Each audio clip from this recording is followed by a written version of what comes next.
Hi, my name is Di and I'm a hobby quilter and I enjoy free motion quilting on my vintage Singer 201 machine. Due to space constraints, I've got a sewing nook and no room for either a sit-down quilting machine or a long arm. Over the last few years, I've looked with a great deal of envy at the beautiful quilting done with ruler work by some of the very talented long armers. So I was very excited to see the release of the new Westalee ruler foot for domestic sewing machines. Today I'm going to share with you some of the things I generally find helpful with this particular machine and then look at the ruler foot in more detail. First of all, thread. I have found it useful to use the Orifil 50 weight cotton as a bobbin thread, and then I can use quite a few different top threads on this machine. Don't be scared to adjust the tension when you change threads on this machine. With a possible range of 0 to 9, I have needed the tension anywhere from 1 to 7 to get balanced stitches.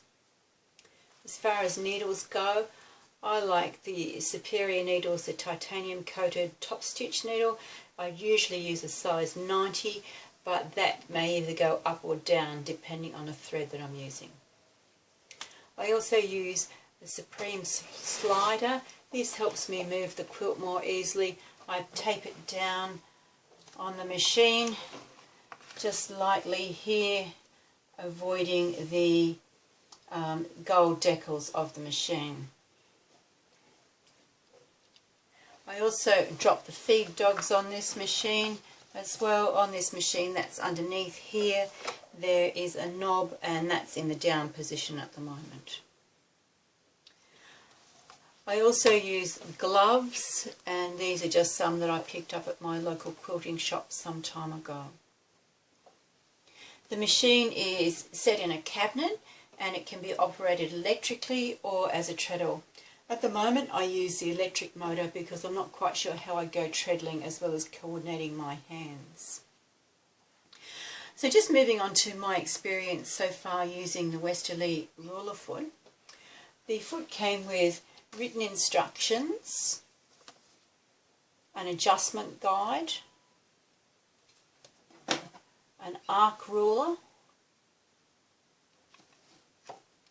some stable tape, and 2 optional handles that I have not used as yet. I have put some of this stable tape underneath on the bottom side of the ruler, as you can see there, and that does help keep the ruler from slipping. So when the ruler came, I followed the directions and found it fairly easy to put on, and as you can see it's fitted here. The needle is centered in the middle of the foot and it was quite straightforward to put on. So I started quilting. You can imagine my dismay though when I started getting skip stitches on the machine. You can see them, a sample here, here, here, here, here, here, here, here, here, here. Quite a few places there's skip stitches, and that was whether I was using the ruler or whether I was not using the ruler. It was skipping stitches using this foot. So I started a process of adjusting the foot and the machine to try to eliminate the skip stitches. I found that to fit the ruler foot, I had to actually pull the Supreme slider away, and the way you fit the ruler foot is to place this adjustment guide underneath, lower this and lower your needle right down to its lowest point. Now I found I had to lower it so it was only just able to move that adjustment guide underneath. If there was too much play at all, it was not at the right level. And that's where the directions actually differ from the ones that were sent to me in the packaging. The other thing that with this machine, the pressure setting can be changed using this thumb screw. and I needed to loosen that by turning it anti-clockwise or upwards. So I'm going to show you now how some stitching using the ruler foot, and just keep in mind that as I'm doing this, that until this week I haven't actually used a ruler foot.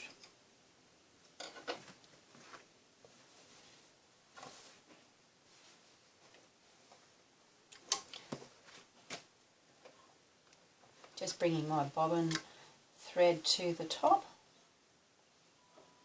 And I'm using a polyester 40 weight thread as the top thread today.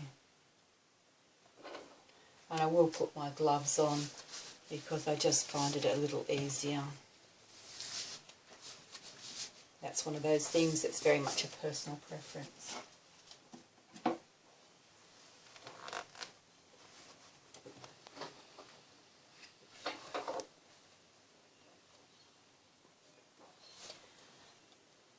So the edge of the ruler rests against the edge of the foot, and I'm just going to start stitching slowly.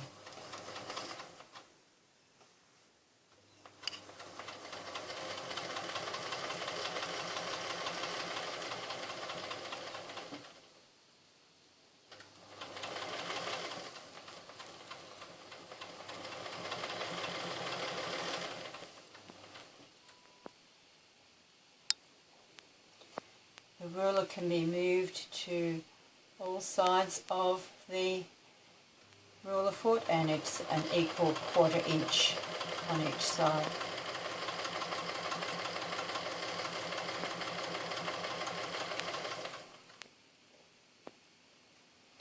On this edge with this screw here, there is just enough clearance room under that for the ruler foot. It just needs to be angled down to get it under in the first instance, and then it's fine.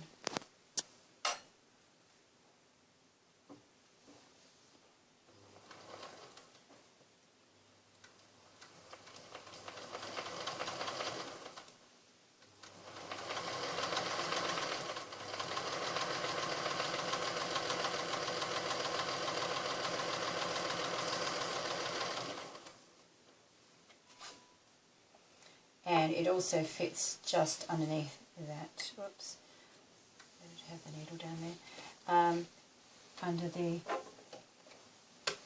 back section of that.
So that is a small sample of the quilting, and I'm happy to say that there has been no skip stitches in that section whatsoever.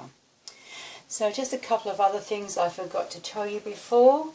When you are adjusting the pressure here with this dial, it's important to not over loosen it, because that ironically can also cause skip stitches. And also just remember to put it back to your normal level when you return to your normal sewing.